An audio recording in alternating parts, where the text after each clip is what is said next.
Hi guys, I got a pattern. Try to explain how Allan was creating this infinite diminished phrases on when the chords are really long and stay on the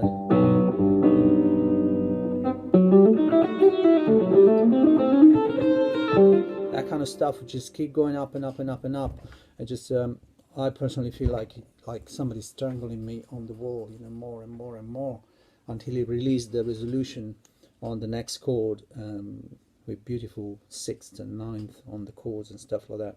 So I just wanted to show you how to work out a pattern so that it doesn't sound like an exercise. The main boring thing I can hear everywhere is when somebody's playing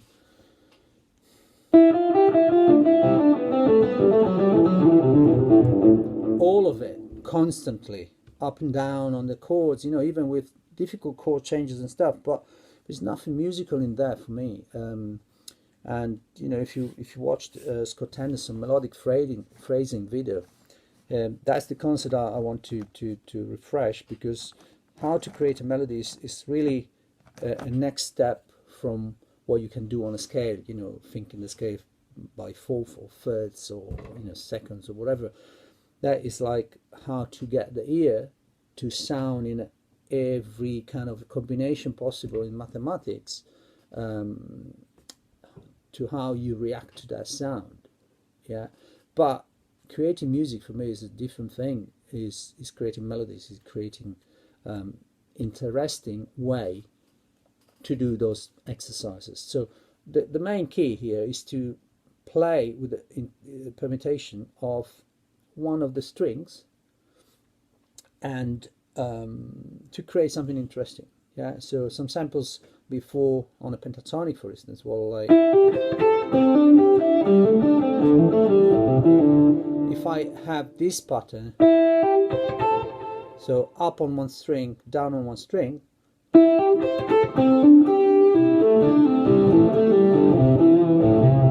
like for instance rhythmically I stay more on one of the notes with a legato, so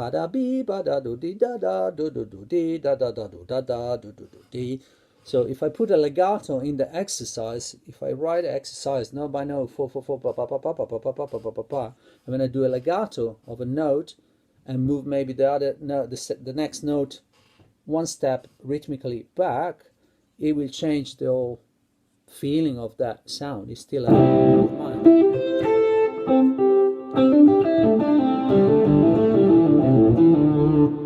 so I just play around changing the motivation of what I'm doing, like up, again, down.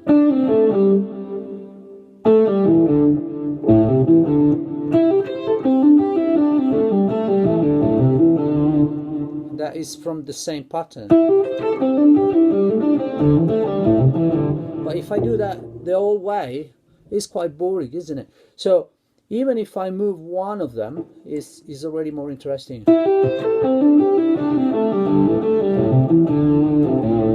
Okay, so in this case, I have a sample of one of my phrasing on a diminished scale, which is easy to go for a long time.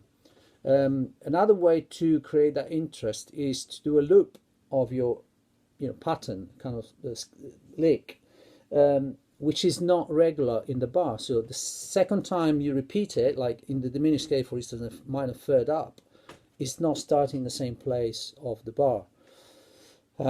Michael Brecker and Holdsworth was using that all the time. So the pattern I have today is very similar to one I already posted. It's like 1 to 4 on D and B, same fret, second fret, for instance here, with an extension of the 4. So if I do the diminished scale, jumping and avoiding to play the G strings notes, I have this symmetry on the same fret between G and B, isn't it? And Allan Holdsworth was using that so many times, everybody. So the concept is that to have this 1 2 4 1 2 4 and then a sharp 4th up on the next two strings, G and E, and then from here I can go minor third. I had put some example already in my channel about this thing. So this is an articulation of what we can do with this fingering. So for instance, I do this exercise for now in 3, group of 3, and I add the 4 slurring up and down on both sides. So 1 2 3 1 2 3 1 2 3 1 2 3 1 2 3 1, and then that's my way to go down. But going down, if I do the same thing, it's the same.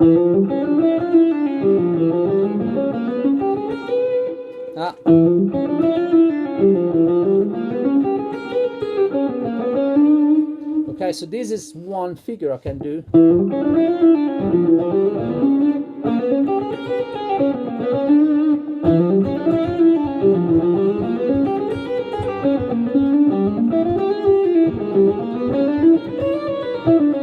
So that is already out of rhythm. You can feel that it's not regular. It doesn't change like an exercise, because the second time I go on the minor third up here, this is not the first note of the triplet.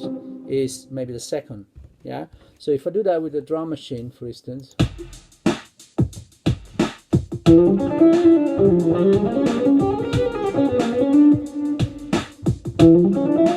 Slowly. Da ba da da ba da.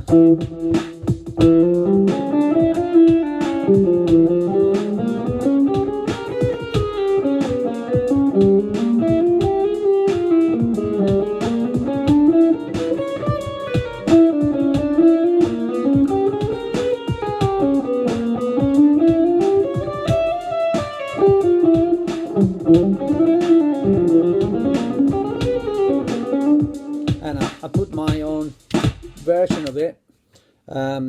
So for me that is quite boring. So what I do, I just invert some notes in the G strings.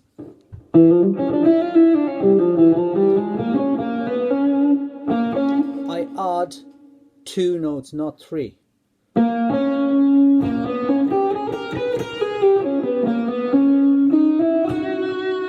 when I add this to as a passage, it's not consonant, should be that,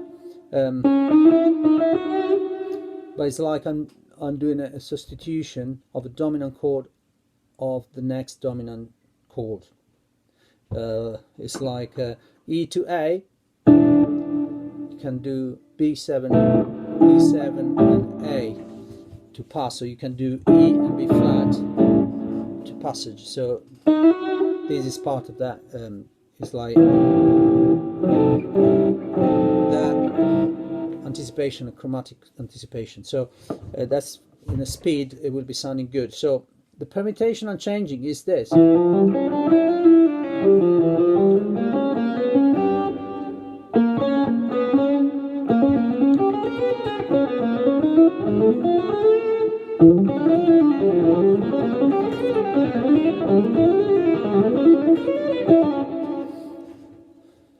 With the drums, it sound like this.